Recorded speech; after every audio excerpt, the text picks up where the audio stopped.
Alright, I wanted to make a video about warming up your car. So, mine's all warmed up. Who cares? So, I like to warm up my car. I gotta try and shove this somewhere. The damn recording shits.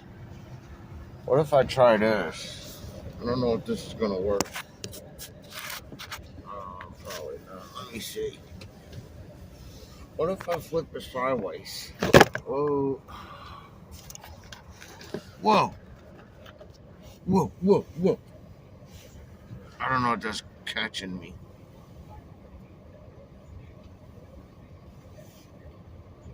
So, warming up the car has got benefits. So, I seen some people, you don't have to warm up your car to get oil pressure. Yeah, that's true. After you change oil, usually within 5 seconds or less, the oil pressure is built up again. But if you just turn your car off at night, then the next morning turn the car on, you should have oil pressure in less than a second. So warming up the car is not about oil pressure. So when the car's cold, it's called like fuel enrichment or whatever. When the car's cold, it runs more rich, and I don't know exactly why. That's the way they do. But shit. If it's too lean on startup and it's cold, the engine's cold, and it's lean, is gonna stall. So that's why they enrich it, but also they enrich it. The fuel, they put more fuel. That's called fuel enrichment. When they put the fuel enrichment, that's helping to warm it up faster. I don't know what I'm trying to say. Feel like I lost. Where did my two brain cells go to? Hey, I need you guys. My two brain cells.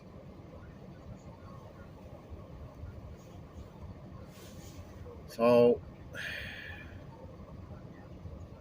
if you start your car, no, we're talking about gasoline engine. I'm not talking about diesel.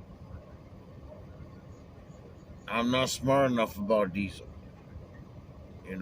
I know they got glow plugs. That's about it. That's all I know. When the diesel starts up, there's a lot of smoke coming out, white smoke or whatever. But for the gasoline engine, when it warms up, it's rich. So you start driving the car right away and it's not warmed up, you're gonna get more gasoline or gasoline byproducts or whatever. You're gonna get more of that going into the sump of the engine. It's slowly gonna contaminate your oil a little bit faster. I wish I could explain this better. It's really hard to explain. Uh-oh. Oh, more smokes. Oh, there goes the ashes in the car. Okay.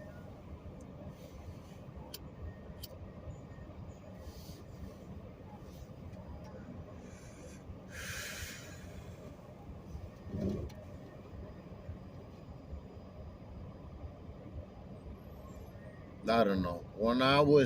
I think most all my life I've been warming up the car. So, warming it up maybe takes like 5-10 minutes, which is when I'm saying warm it up until the needle on the coolant. But some cars are stupid. They don't have a coolant temp gauge. That's stupid. I don't like that. So then The wind's blowing my ashes back in the car. That's great.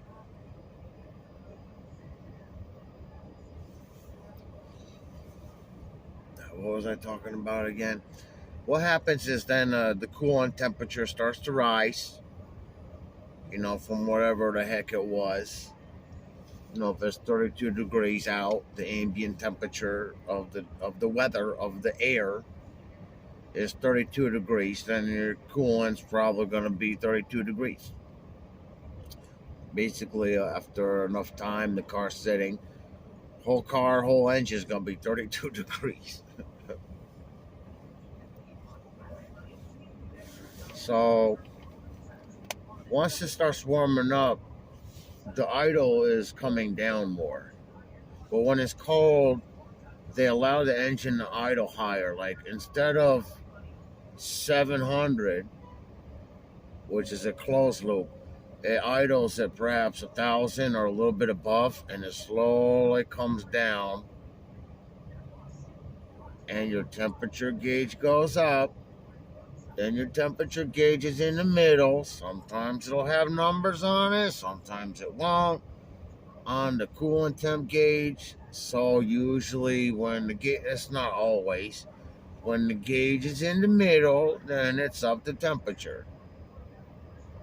So the idle comes down. Once it gets up to temperature, coolant temp sensor, hey, I got a temperature of 200 or, between 190 and 212 perhaps degrees Fahrenheit.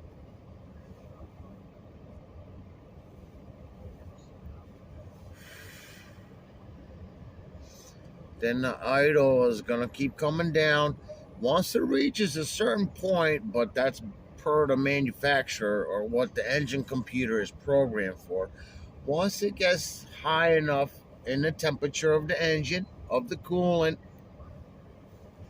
then it goes in the closed loop. So that closed loop is where the air-fuel ratio or lambda sensor is now helping to control how much fuel is put into the intake or port fuel injection or whatever.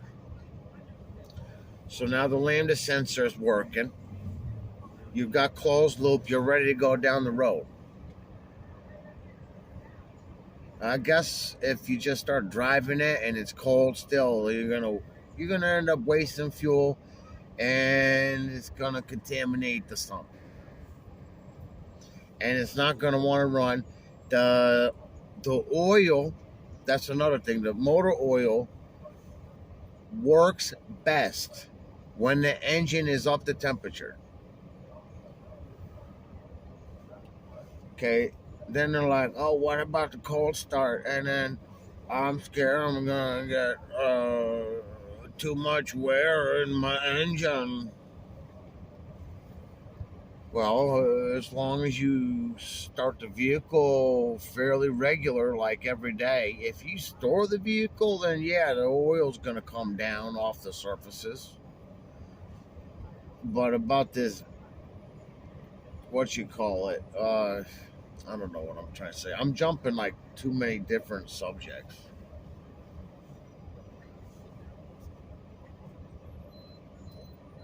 For any car, if it sits, that's bad. Okay. They're like, oh, well, I'm scared and start up that I'm going to have too much wear in the engine. Well, remember, all the parts are already supposed to be coated in a little bit of oil. Oh, well, I'm still scared my engine is going to have too much wear on startup. But yeah, that's why you drive it regularly. So you don't have to worry about that shit. It's going to have too much wear on startup. What kind of motor oil should I use?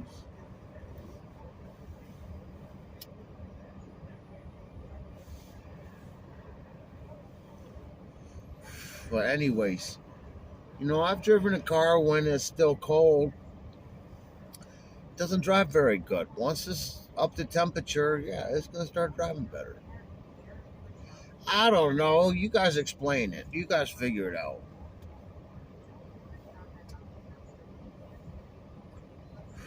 So,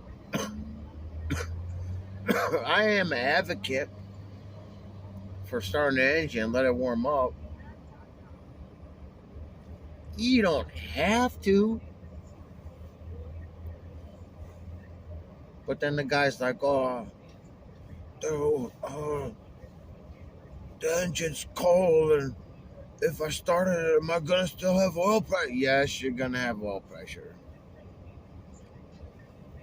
I don't know. I was just trying to talk about why it makes sense to heat up the engine. Whatever, that's how I like to do it.